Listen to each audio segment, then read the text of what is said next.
जिस रथ पे देवकी बैठने वाली है उस रथ का बागडोर स्वयं कंस पकड़ के खड़ा है कि मैं खुद सारथी बन के अपनी बहन को ससुराल तक छोड़ने जाऊंगा। और उस देवकी उसकी भाग्य की क्या सराहना करें किन शब्दों में। वो दुल्हन बनी बैठी है, विदाई का समय है, और ब्रह्मा की पत्नी ब्रह्मानी, शिव की पत्नी रुद्रानी, विष्णु की पत्नी लक्ष्मी, ये सब आई हैं देवकी का दर्शन करने। अब बेटी की विदाई में होता है ना, कोई उसको सीने से लगा रहे हैं, कोई माथा चूम रहे हैं, कोई कुछ सांत्वना दे रहे हैं, कोई शिक्षाप्रद बातें बता रहे हैं। तो किसी ने अचानक से एक स्त्री आई और बड़े प्रेम से उसे अपने अंक में भर लिया, उसके माथे पे एक चुंबन जड़ दी, माथे को चूम लिया। वो कौन थी? देवकी हतप्रभ रह गई। ये कुछ स्त्रियां कुछ विशिष्ट लग रही हैं, ये तो परिचित के नहीं है, कोई परिवार वाले नहीं हैं, ये कौन है? वो कुछ नहीं समझ पा रही है। बहू की स्थिति भी कहां उस समय समझने वाली होती है। वो सोची चलो भीड़ में कोई होगी, पर वो माथे पे चुंबन जड़ने वाली महिला कोई साधारण नहीं है, वो स्वयं ब्रह्मा की पत्नी ब्रह्मानी है, और इसलिए माथा चूम रहे हैं क्योंकि इन माथों पर ब्रह्मा जी ने कौन सी रेखाएं डाल दी है कि देखो ये देवकी परमात्मा की मां बनने का सौभाग्य प्राप्त करेगी।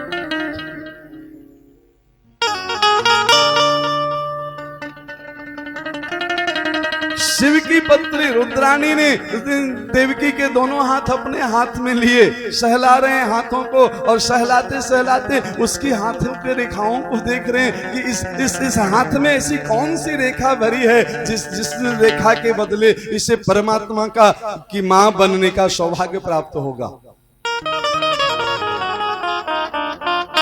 और ब्रह्मानी ने जिसके माथे को चूम लिया, रुद्राणी ने जिसके हस्त कमल को चूम लिया, मां लक्ष्मी के हिस्से में देवकी के पैर आए और वो धीरे से पैरों के नूपुर ठीक करने लगे और पैरों के धूल अपने मस्तक से लगा लिए।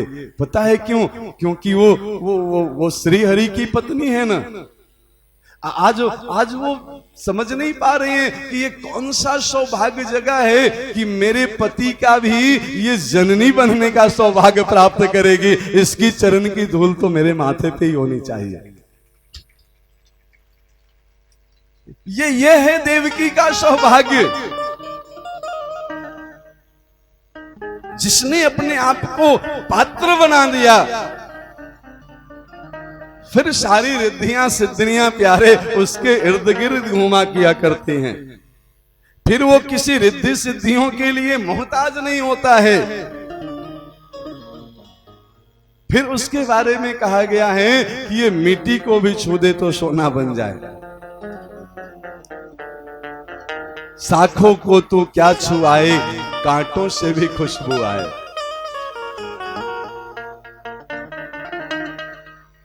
उस देवकी के रथ की बागडोर को आज कंस ने संभाला है कि मैं स्वयं सारथी बन के जाऊंगा इसके ससुराल तक छोड़ने। पर पता है देवताओं में एक बड़ी अच्छी गुण है जो आप सबसे मिलती जुलती है। आप सब में एक बड़ा अच्छा गुण है जो देवताओं से मिलती जुलती है। ये सब हो रहा है और देवताओं के पेट में गुड़गुड़ होने लगा, पेट में मड़ोर उठने लगा। अब कुछ ऐसी बात देवता जानते थे जो बर्दाश्त नहीं हो रहा है। बोले जब तक हम कह न दें, तो पेट में दर्द होने लगा देवताओं को, और देवता कह ही दिए। कंस बागडोर पकड़े हैं और आकाशवाणी होती है, रे मूर्ख कंस, जिस बहन देवकी से तो इतना प्रेम करता है, इसी बहन देवकी का 8वां संतान तेरा काल होगा।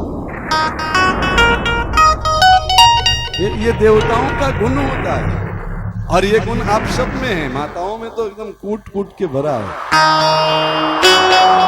किसी बात की प्रचार पूरे मोहल्ले में करनी हो तो किसी एक माई से जाके कह दो कि माई देख तू मेरी बहुत नजदीक है, हम तुझ पे बहुत भरोसा कर ले हैं, इसलिए बता रहे हैं, तू किसी को बताना मत, बस इतना कह के वापस चले जाइए। फिर देखिए पूरे मोहल्ले के लोग कल आपसे पूछेंगे कि अच्छा ऐसा बात है क्या।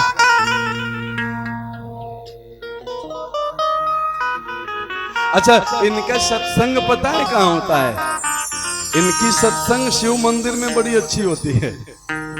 सुबह सुबह उठे, चले आए शिव मंदिर में, एक लोटा जल ही तो लाना है। शंकर जी आशुतोष तुम अवडर दानी, ज्यादा कुछ लाना नहीं है, और लाना भी है तो बेकार की वस्तु है ना।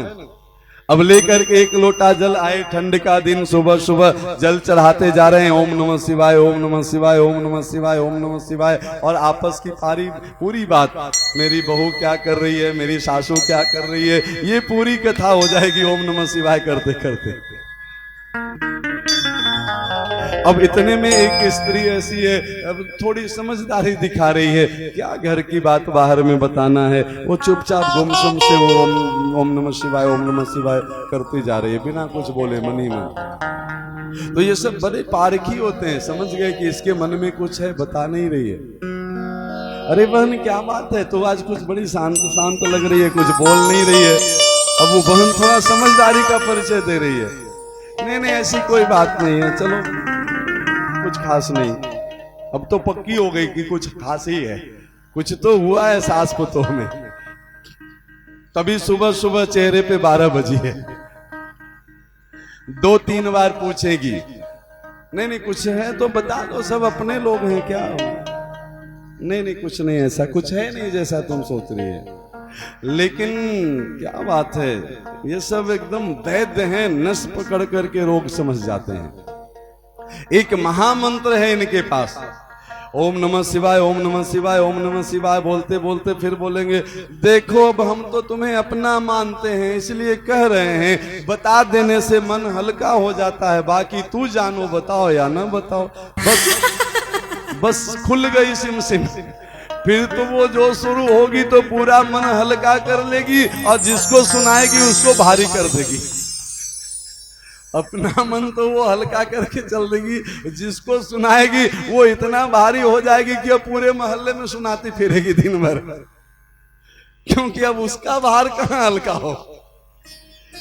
एक ने तो अपनी भार हल्का कर ली,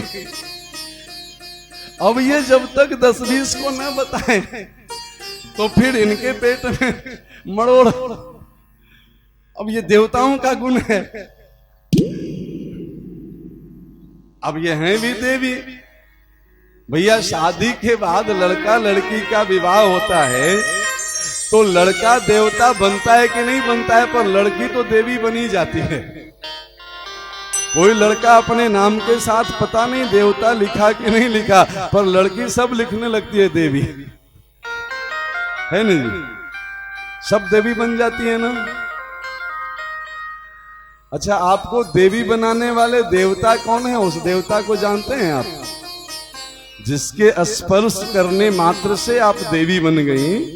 पहले कुमारी थी ना, शादी के पहले लड़की कुमारी लिखती है ना, और शादी के बाद बन जाती है देवी। तो वो कौन सा मंत्र, कौन सा तत्व आपसे स्पर्श किया कि आप कुमारी से देवी बन गई? उसको, उस देवता को जानते हैं? कितने लोग जानते हैं? कोई नहीं जानते हैं।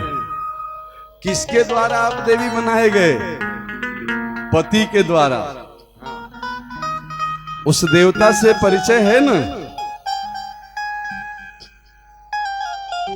अच्छा, उस देवता को बनाने वाला भी तो कोई होगा ना, वो अवतार लेके तो आए नहीं है धरती पे। तो उस देवता के बनाने वाले जो देवी हैं उसका क्या नाम है? जहां से वो जन्म लिए हैं उनको क्या कहते हैं? सासू मां, सास, है ना। अच्छा, तो जो आपको देवता बना दे, आपके लिए वो श्रेष्ठ है कि निकृष्ट है? जिसके छूने से आप देवी बन गई, वो आपके लिए पूज्य है कि नहीं है? है ना? लेकिन जिसके छूने से आप देवी बन गई, उसको बनाने वाले जो देवी देवता हैं वो कितना पूजनीय होंगे आपके लिए? होना चाहिए कि नहीं होना चाहिए?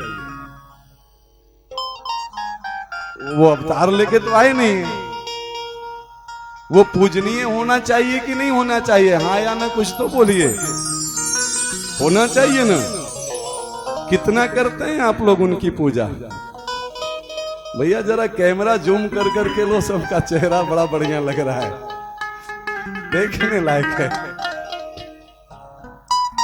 ये देवी देवता का हम आपको दर्शन करा रहे हैं, आपके घर में बैठे हैं, जो आपके देवता को भी बनाने वाले देवी देवता हैं, और उनके बारे में चर्चा करिए तो बड़ा आनंददायक बात आता है। उनका से बोला चाली होला हमरा 1.5 साल हो गए,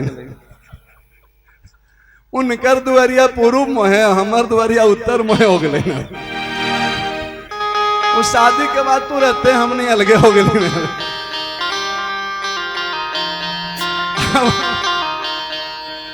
अब बताइए कि देवी देवता से जिसका बोला चाली बंद हो गया, उसके घर में ये जगत गुरु प्रकट होगा। आप लगाते रहो भोग लड्डू गोपाल को, वो भोग ही नहीं लगाएगा। बात समझ में आ रही है? घर के देवी देवता से बोला चाली बंद, उनकर दुआरी अलग और हमार दुआरी अलग। और ले आए वृंदावन से लड्डू गोपाल को, और उनको खूब चकाचक तन मन धन सब तेरा, सब कुछ है तेरा। वो समझ रहे हैं कि कितना है मेरा। अरे एक रूप से हम ही तुम्हारे घर में बैठे हैं, नालायक हमसे बात नहीं करता है और हमारी मूर्ति को आरती दिखाता है। अच्छा, आरती सब लेते हैं ना रोज? क्यों लेते हैं? कथा के बाद भी आरती लेते हैं ना? क्यों लेते हैं पता है? ये ज्ञान यज्ञ है, जो कर्म करते हैं उसका ज्ञान होना चाहिए कि नहीं होना चाहिए? तो थोड़ा जान लीजिए कि आरती क्यों लेते हैं। आरती का मतलब, आर्त शब्द का मतलब क्या होता है? क्यों सर जी? आर्त का मतलब होता है कष्ट, आर्त भाव से पुकारना, दुखी भाव से पुकारना। आर्त का मतलब होता है कष्ट। और दीपक को जला के भगवान को घुमाया जाता है। कैसे? जैसे किसी बच्चे को जब नजर लगती है ना, तो आप लोग नजर उतारना जानते हैं ना, वो रुई में तेल मिला करके उसको जला करके बच्चे को घुमाते हैं, झाड़ा लगाते हैं, तो बच्चे की नजर जो है उस रुई की बत्ती में आ जाती है। नजर मतलब कष्ट, बच्चा कष्ट में रो रहा था और बत्ती घुमाए ना, तो बच्चे का कष्ट उस बत्ती में आ गया। तो उसी तरह से भगवान के सामने जब आरती की थाली घुमाते हैं ना, तो भगवान का जो कष्ट है वो आरती में आ जाता है, और भगवान का कष्ट सब में बंटवा देते हैं हम लोग। थोड़ा थोड़ा भैया आप लोग ले जाइए अपने घर। यही है आरती। समझ में आए तो लेना, ना समझ में आए तो ना लेना। उसमें कुछ पुण्य नहीं होता है, उसमें भगवान का कष्ट होता है। और भगवान का कष्ट क्या है समझिए, बहुत गंभीर विषय है, हंसाने की बात नहीं है। भगवान का कष्ट क्या है कि भगवान को लोग भगवान के रूप में समझ नहीं रहा है, और भगवान को पाने के लिए लोग यत्र तत्र सर्वत्र भटक रहा है। नहीं, भगवान एक रूप से हमारे घर में बैठे हैं, और हम भगवान को ढूंढने के लिए तीर्थों में जा रहे हैं। अच्छी बात है, तीर्थ में जानी चाहिए, पर क्या अच्छी बात तब हो जब हमारा घर ही तीर्थ बन जाए। हम तीर्थ में जीवन में कभी 1-2 दिन जाएं, ये अच्छा है कि हम जहां रहें वो घर ही तीर्थ बन जाए? कौन अच्छा है जी बताइए? तो घर में तीर्थ कैसे बनेगा? घर के जो देवी देवता हैं उनकी प्राण प्रतिष्ठा, उनकी प्राणों को आप प्रतिष्ठा देना शुरू करें, तब आपका घर तीर्थ बन जाएगा। और हम ऐसा नहीं कर रहे हैं, यही भगवान का कष्ट है। और इसलिए लोगों को बांटा जाता है कि भगवान इन बातों से दुखी हैं, थोड़ा थोड़ा इनका दुख बटाइए, मतलब इनकी बात मानिए आप। ये हाथ सेकने के लिए आग नहीं जलाया जाता है, आपके अंदर की ठंड नहीं जाएगी। आपकी अंदर की जकड़न बहुत मजबूत है, आपकी अंदर की जकड़न ये दीपक की बत्ती से हाथ सेकने से नहीं होगा।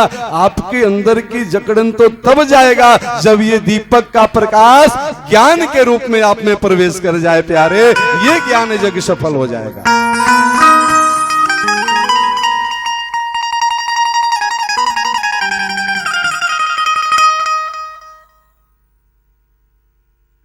गुरु की कृपा का फल तो दिखा, देवी देवता का दर्शन हुआ कि नहीं हुआ? हो गया ना।